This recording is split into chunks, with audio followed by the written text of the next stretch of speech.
There is a ritual that Brahmin families in Varanasi have performed every single Friday evening for thousands of years without interruption. My grandfather performed it, his grandfather performed it, his grandfather's grandfather performed it, going back in an unbroken chain of practice to the ancient rishis, who first received this knowledge from goddess Lakshmi herself.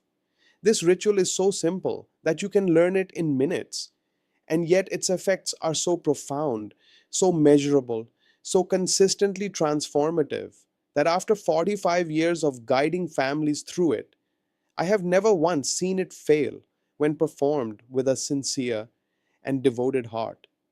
Tonight, I'm going to share it with you completely. I want to begin by asking you something. Think about your home right now. Think about the space where you and your family live. Is there a sense of heaviness there? A feeling that no matter how hard you work, money slips through your fingers like water? That opportunities seem to arrive for other people but never quite for you? That a low, persistent cloud of financial anxiety follows you from morning until night? If you feel this, and I'm speaking to you directly because I know how many of you feel exactly this, I want you to know that this is not your destiny. This is not bad luck. According to the ancient Vedic science that my grandfather taught me on the banks of the Holy Ganga, this is a problem of invitation. You have not yet properly invited Goddess Lakshmi into your home. I am Guruji Raman Sharma. I was born in Varanasi, the most sacred city in all of India, in the shadow of the Kashi Vishwanath temple, by beside the river that the ancient rishis called the mother of all waters.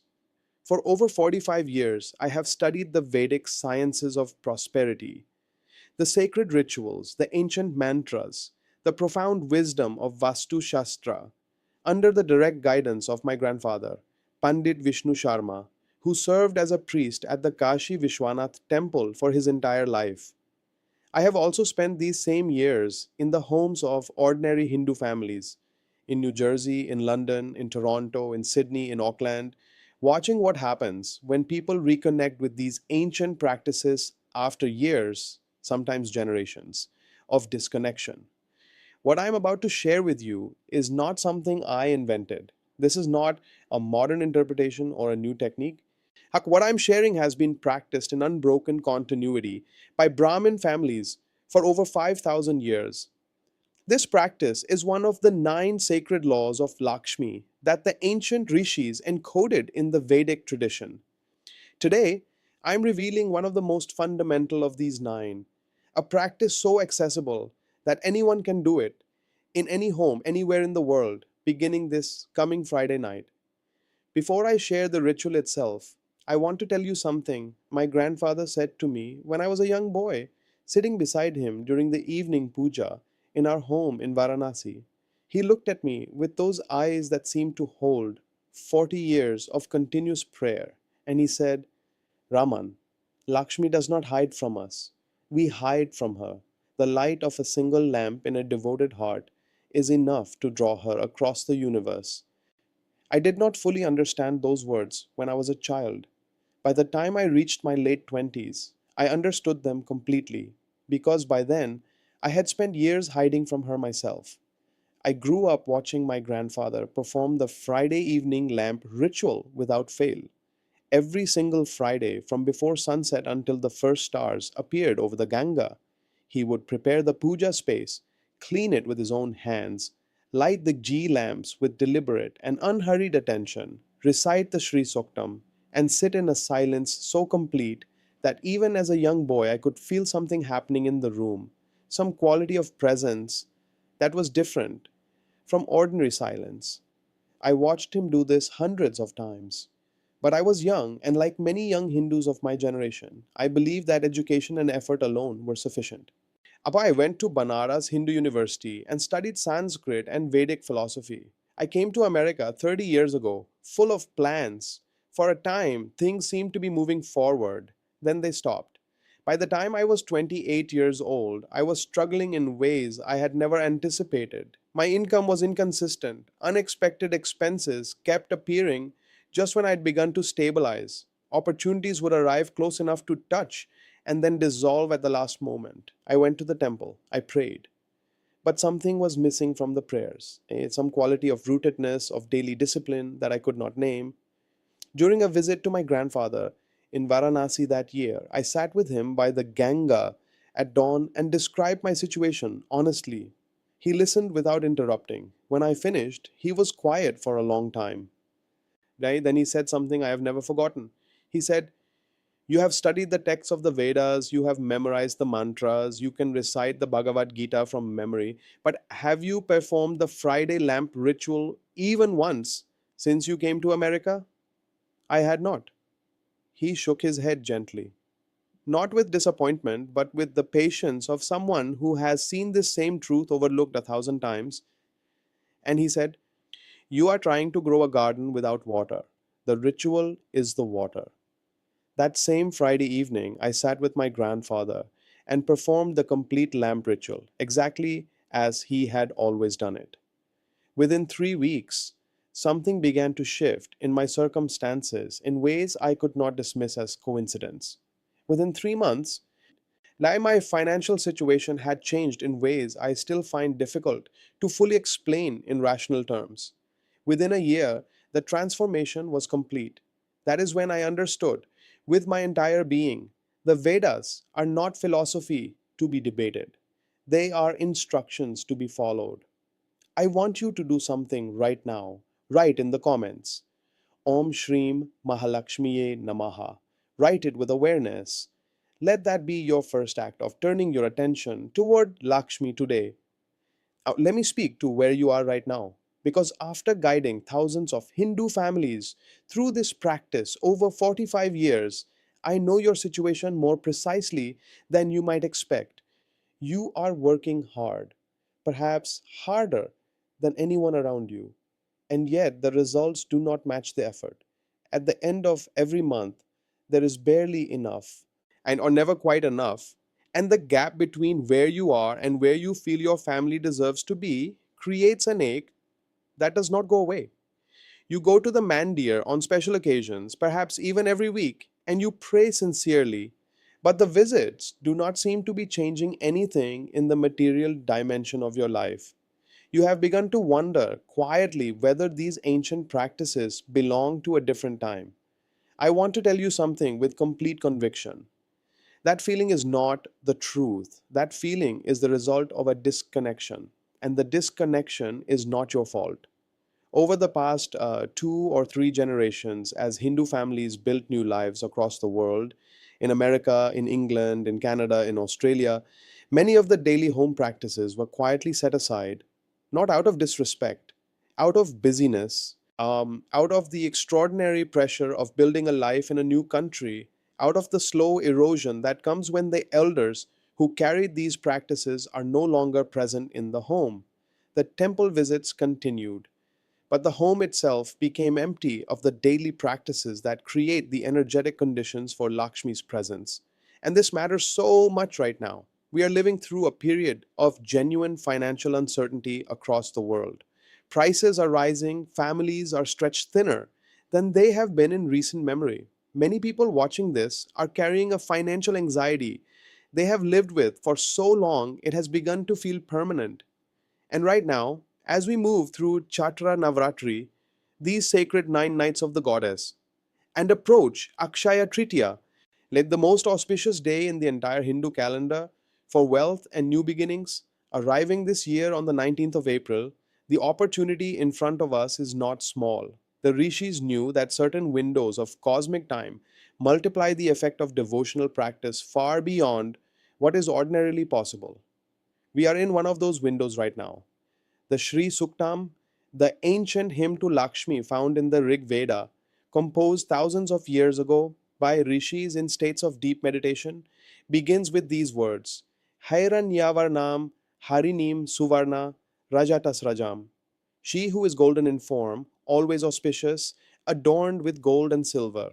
The rishis who composed this hymn were not poets creating beautiful literature. They were scientists of consciousness who had studied with extraordinary precision the exact conditions under which the energy of divine abundance enters human life. And what they discovered consistently generation after generation, is that Lakshmi is not something to be chased. She's something to be prepared for. Like a beloved and distinguished guest arriving at your home, the preparation you make is itself the invitation. What I have discovered after 45 years of study and practice is that Lakshmi's blessings operate through nine interconnected sacred laws. Each law addresses a different dimension of how divine prosperity flows into human life through the physical arrangement of your home, through the quality and timing of your devotional practices, through the inner state of the practitioner. Ikasu, through the alignment of your actions with Dharma. Today, I am sharing one of the most fundamental of these nine laws, the law of the sacred flame, Deepa Aradhana, the worship of the divine light. What I am giving you today will begin to open the door to Lakshmi's presence in your home. I need you to understand from the beginning, however, that the rishis designed these nine laws to function as a complete and unified system. The power of this practice is real on its own. When practiced alongside the other eight laws, that power becomes something of an entirely different order. Now, let me take you through the complete Friday night lamp ritual, exactly as my grandfather taught it to me.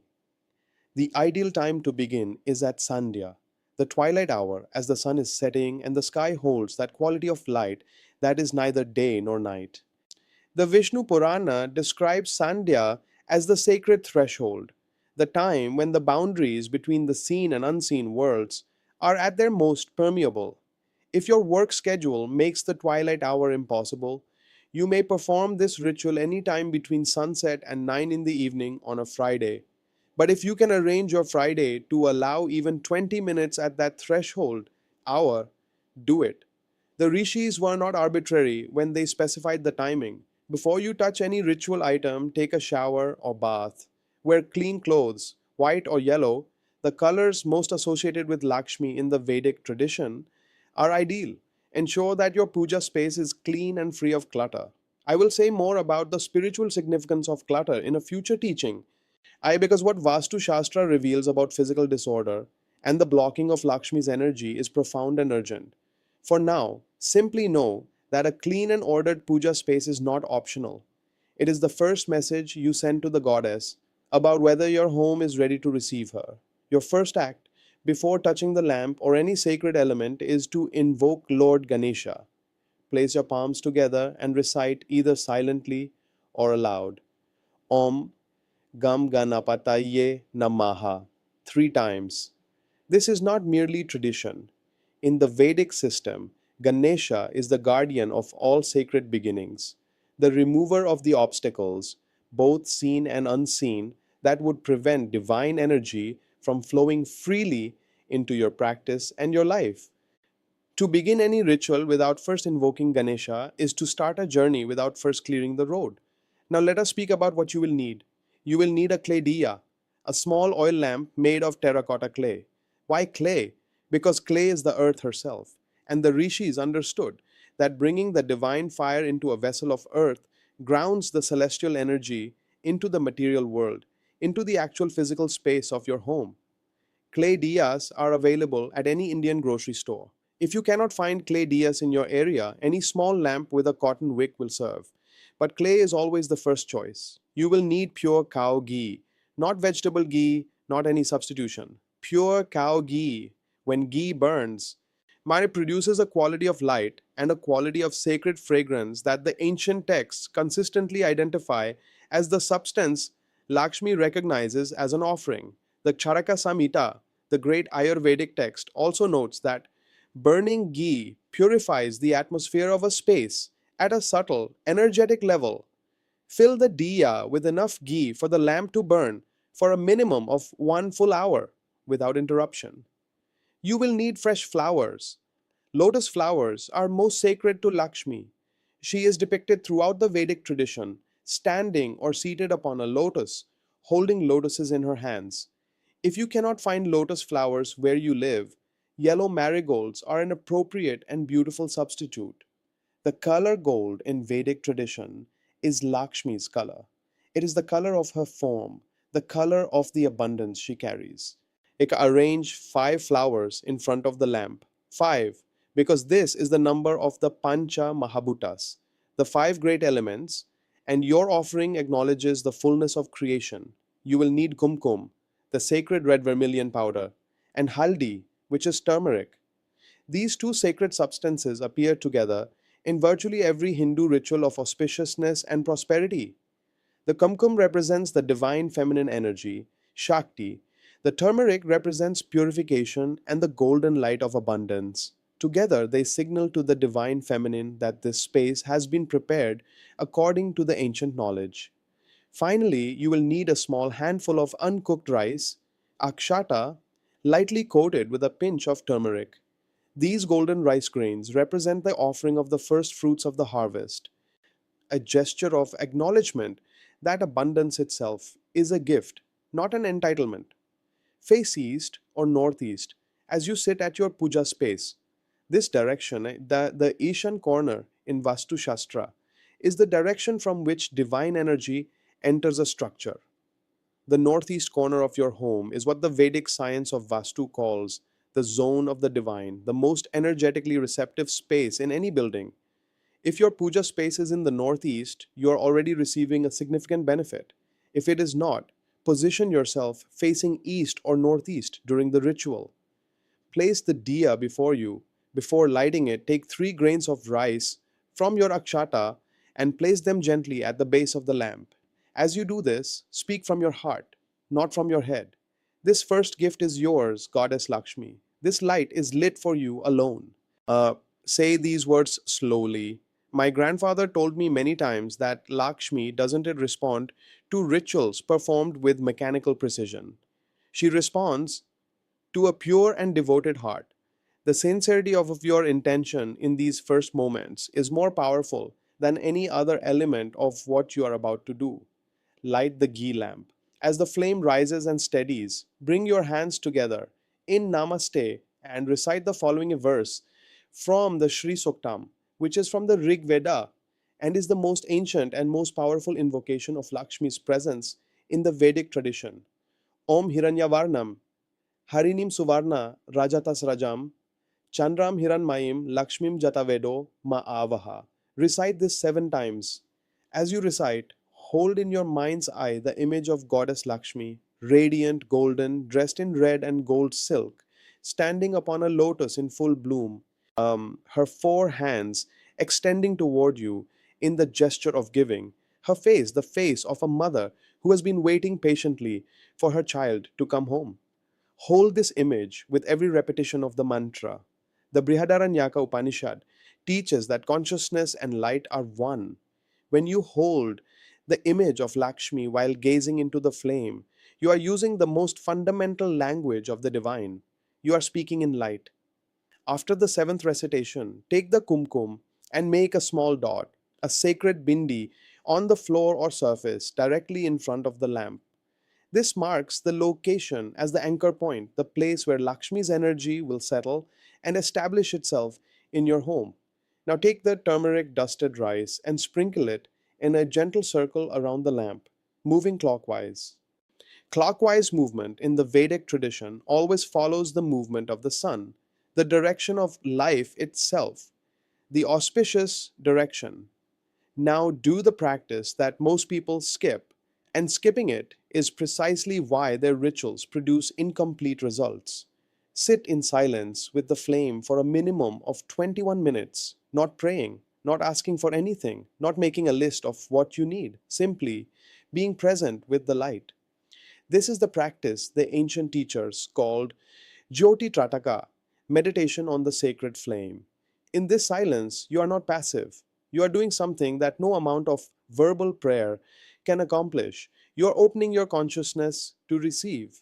My grandfather was absolute on this point. He said, "You cannot receive what you will not wait to receive." The 21 minutes of patient silence is an act of surrender. It is you saying to Lakshmi, said, "Skin, I am here. I am still. I am ready, not to demand, but to receive." After the silent meditation, you may offer your prayers, but offer them as a child speaks to a loving mother, not as a customer places an order. Do not say, "Give me this specific amount." Say instead, Goddess Lakshmi, I'm open to your abundance. I'm grateful for your grace. Guide me toward the opportunities that align with my Dharma and the well being of my family. This framing is not spiritual poetry, it is practical Vedic wisdom. The Bhagavad Gita in the third chapter teaches that actions performed in alignment with Dharma create results that are self sustaining. Actions performed outside Dharma create results that carry hidden costs. As prosperity sought with a dharmic heart flows in and stays, prosperity sought through misaligned desire comes and destroys what it touches. Close the ritual by reciting Om Shrim Mahalakshmiye Namaha 108 times. If you have a mala, a string of 108 beads, use it. If you do not, you may count on your fingers across 3 rounds of 36. 108 is among the most sacred numbers in the Hindu tradition. There are 108 Upanishads, 108 names of Goddess Lakshmi, 108 sacred pilgrimage sites across India. As you recite each repetition, feel the mantra not merely as sound in your mouth, but as vibration in your chest, your hands, your entire body. The rishis who transmitted this mantra understood something that modern science of sound is only beginning to describe, that specific vibrational frequencies create measurable changes in the environment in which they are produced. Om Shrim Mahalakshmiye Namaha, recited 108 times with full attention, is not decoration, it is transformation. Allow the lamp to burn completely on its own. Never extinguish a ghee lamp with your breath. The Vedic tradition is clear and consistent on this point. The divine flame should not be disturbed by human breath, which carries with it the fluctuations of the ordinary mind. If safety requires that you extinguish it before it burns out naturally, use a lamp snuffer. Leave the flowers and the rice in the puja space overnight. Do not remove them. So they're holding the energy that has been established. In the morning, take them to flowing water, a river, if you are near one, or water flowing from a tap, and release them as an act of completion. Perform this practice every Friday for 40 consecutive weeks, not 40 days. 40 Fridays. The number 40 represents a complete cycle of transformation in the Vedic understanding of time. This is what the tradition calls a sadhana, a sustained practice that works cumulatively, building on itself week by week, changing not only your external circumstances, but the fundamental quality of your relationship with abundance itself. Let me tell you what to expect. Within 24 hours of your first Friday practice, you may notice a subtle but unmistakable shift in the atmosphere of your home, a lightness, a quality of warmth or peace in the space around your puja area. You may have unusually vivid dreams involving gold, flowing water, or lotus flowers. In the Vedic understanding, these are recognized signs that Lakshmi's energy has entered your awareness. Within 7 days, you may begin to notice small but meaningful shifts in your material circumstances. An unexpected payment, a conversation that opens toward a new opportunity, a tension in your finances beginning to ease in ways you had not anticipated. Do not dismiss these as coincidences. The rishis taught that the divine operates through the fabric of ordinary events. And what appears to be coincidence is simply cause and effect operating at a level that the ordinary mind cannot directly observe. Within 21 days, one complete sacred cycle, you should experience a tangible shift in the direction of prosperity in your life.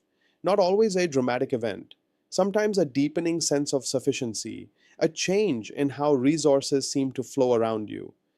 Within 40 weeks of unbroken practice, the intention of the ritual is for the transformation to be complete, not merely a change in your external circumstances, but a fundamental change in your relationship with abundance.